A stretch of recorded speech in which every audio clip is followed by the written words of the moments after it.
कि यो देशमा के चल्दैछ अहिले एक त यो मङ्गोलहरू निक्लेका छन् रोडमा निक्लेर बोलिरहेको छ हामी हिन्दू चाडपर्व मान्दैनौँ नमान नि त चुप लागेर बस न कसले भनेको छ तिमीहरूले मान्नलाई तिमीहरूको संस्कृति नै सनातनी हो यिनीहरूको जन्मजात नै सनातन हो यिनीहरू प्रकृतिलाई पूजा गर्नेछ र अहिले कन्भर्टेड क्रिस्चियन बनेर यिनीहरूले भन्दैछ हामी हिन्दू चाडपर्व मान्दैनौँ सुरुदेखि मानेकै हो नमान नि त चुप लागेर बस न किन रोडमा हल्ला गर्नुपर्ने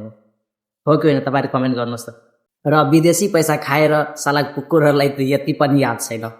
के बोल्नुपर्छ भनेर तिमीहरू आफ्नो संस्कृतिलाई बचाउन सकेन यार अरूको संस्कृतिलाई यस्तो बदनाम गर्ने कोसिस नगर न आफ्नो त पहिला बचाइहाल जसलाई पूजा गर्थ्यो जसको मान्थ्यो त्यो त गर अहिले नयाँ कन्भर्टेड क्रिस्चियन तिमीहरू बनिहाल्यो लाज पनि छैन तिमीहरूलाई सबै थोक गुमाइदो तर आफ्नो धर्म कहिले पनि नगुमाउनु कि जे होस् धर्म नै रहेन भने हामीको पहिचान नै रहँदैन हामी त गर्व छौँ कि हामी हिन्दू सनातनी हो हाम्रो सनातन धर्मको कारणले सनातन ग्रन्थहरूको कारणले त्यो साइन्टिस्टहरूले ग्रन्थहरू लिएर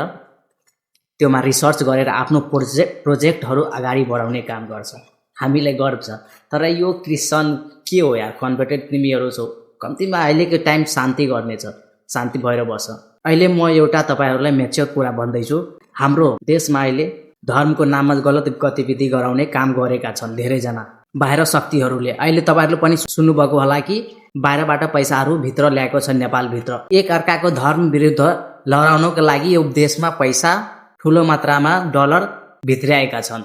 तर यसको लागि हामीलाई बुझ्नुपर्छ कि देशको परिस्थिति हेरेर हामीलाई बुझ्नुपर्छ कि अहिले शान्तिको टाइम हो शान्ति कायम गर्नुपर्छ यो देशमा एक त अहिले यतिकै यो देशको केही भ्यालु छैन त्यही भएर सबैसँग निवेदन छ please stay calm and be patience